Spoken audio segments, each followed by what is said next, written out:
Hello, this is Legend TV. Today, I'm going to introduce a player who dominated the flanks with offensive coordination reminiscent of a playmaker. He was the best left back of the 2010s. Since 2012, he was named to the FIFA 5th Pro World 11 6 times and was a 30-man Ballon d'Or nominee in 2017. He stood at the center of Real Madrid's historic Champions League three-peat. This is the story of the world-class legend, Marcelo. Born on May 12, 1988 in Rio de Janeiro, Brazil, Marcelo was a typical football prodigy who started futsal at age 9 and joined Fluminense at 13. His mother was a former teacher, but his family was so poor that they struggled to find even $2, €1.80, for long-distance bus fare.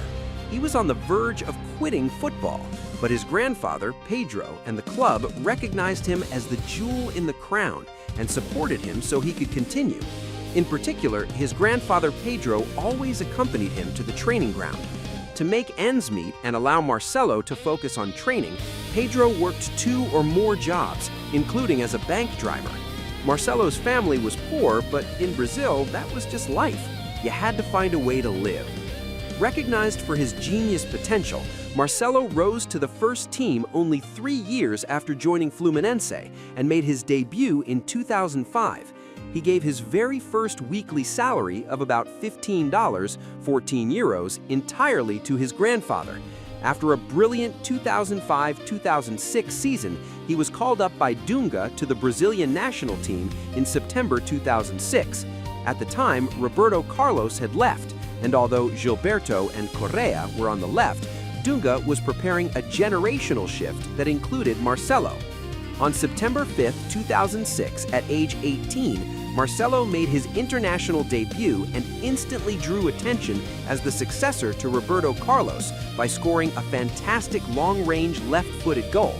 After being named the best left back in the Brazilian league, Marcelo turned down offers from Juventus, Lyon, and Sevilla to join Real Madrid for €6 million, $6.5 million, in November 2006.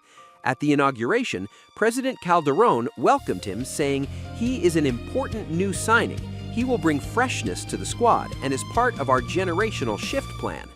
The 18-year-old Marcelo entered the giant Real Madrid just 6 months after his debut.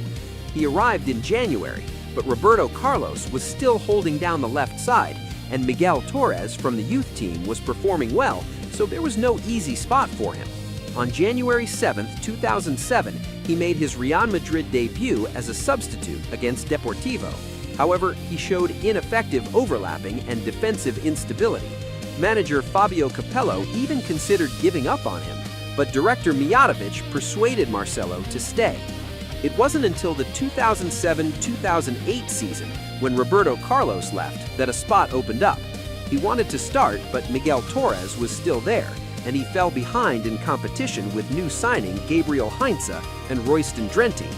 The following year, manager Juan de Ramos took over and deployed Marcelo as a left winger. As a player with excellent attacking skills, he flourished and contributed to Real's victories. He adapted well, even scoring against Sevilla. Manager Ramos preferred the fast-paced Marcelo over the veteran Heinze. By the 2009-2010 season, both Heinze and Miguel Torres had transferred, leaving only Arbeloa and Drenthe to compete for the left-back spot. Since Arbeloa wasn't a specialist on the left, and Drenthe was a winger who didn't track back, Marcelo was chosen as the starter. However, during El Clasico, his shaky defense was exposed to the point where Real fans were furious. Yet, in an interview, he expressed satisfaction, saying that although they lost 1-0, it was his best game. He added that he was happy to play many positions, but wanted to grow in his main position, left back. In the 2010-2011 season, Marcelo underwent a complete transformation. His defense became respectable, and his attacking was so good it was hard to find a better left back in all of Europe. While Arbeloa had previously played on the left due to Marcelo's defensive flaws, that was no longer necessary. Marcelo's active overlapping inevitably left space behind him, but his actual defensive skills improved significantly. He was named to Real's best 11 and was appointed as the team's third captain at the start of the second half of the season. In an interview, he shared his dream. "As time passes, I want people to know me as Marcelo, not the new Roberto Carlos." Marcelo finally met manager Mourinho, marking a major turning point in his career. Beyond winning the Copa del Rey for the first time in 18 years, Mourinho fixed the hole on Real's left side by pairing Marcelo with Di Maria. Entering the 2011-2012 season, Marcelo continued to shine as the best fullback. Following the Mourinho's second-year formula, they grabbed the title with Marcelo at the core. He recorded 3 goals and 10 assists in 44 matches, with 4 assists in the Champions League being the highlight. He silenced Apoel in the quarterfinals with 3 assists. While Ronaldo was so dominant that Marcelo was sometimes overshadowed, he supported Ronaldo's firepower on the left, creating Europe's best left-wing line. However, in the following 2012-2013 season, Marcelo suffered from injuries. He played only 14 league matches and managed just 1 goal and 1 assist, making it his worst season, as Fabio Coentrão played more. A year later, in the 2013-2014 season, although he hadn't fully shaken off the injuries, he showed his class and helped complete Real's 10th UCL title, La Décima. His hamstring troubled him again, and he didn't return until October. He recorded 2 goals and 8 assists in 39 matches, which were good stats for a fullback, but the low number of appearances was an issue. Even with the transition from Mourinho to Ancelotti, Marcelo remained a vital asset. He renewed his contract until 2018 with a net salary of approximately €4 million, $4.3 million, out of a €7 million, $7.5 million gross package. In the 2014-2015 season, he rose to become the undisputed best left back in the world. Although the team finished without a trophy, he recorded his career high in performance, with his playing time reaching a staggering 4,100 minutes. In the UCL semi-final against Juventus, despite the team's draw and failure to reach the final, he was named man of the match. His high success rate in overlapping allowed Ronaldo to attack easily, and his tireless work ethic and individual skills were dazzling. However, his El Clasico misfortune continued with another loss. He achieved the milestone of 300 appearances, assisting Yemen's opening goal in that match. Afterward, he received a commemorative jersey with the number 300 from President Perez. At that time, his winning percentage in La Liga was a whopping 72%.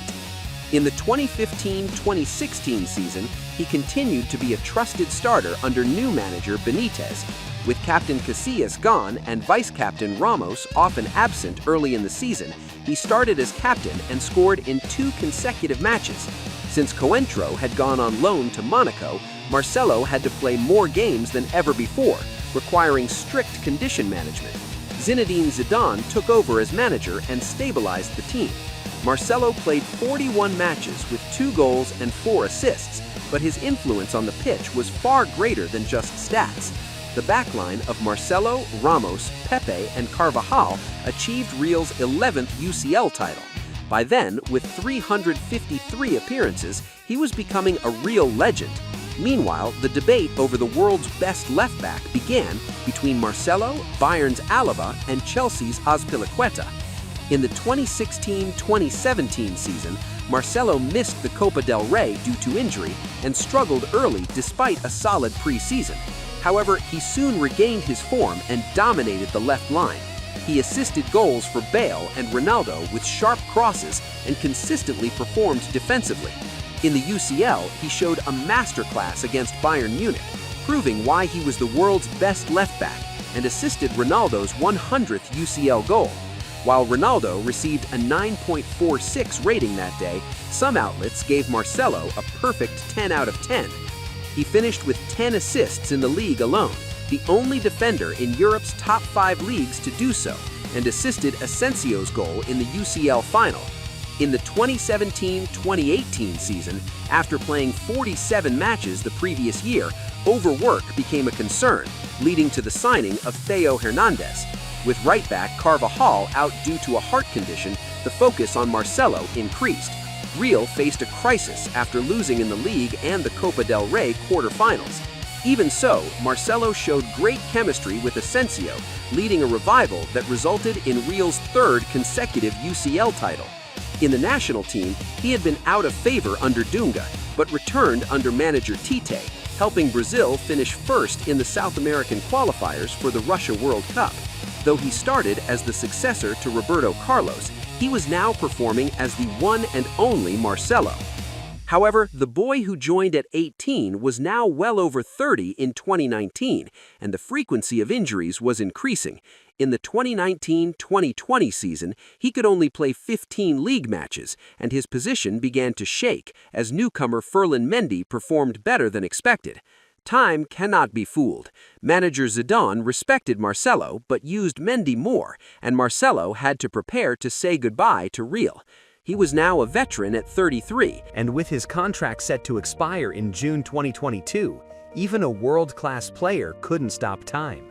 The situation worsened when Real signed David Alaba from Bayern Munich. After Sergio Ramos left, Marcelo took the captain's armband, becoming Real's first official foreign captain in 104 years.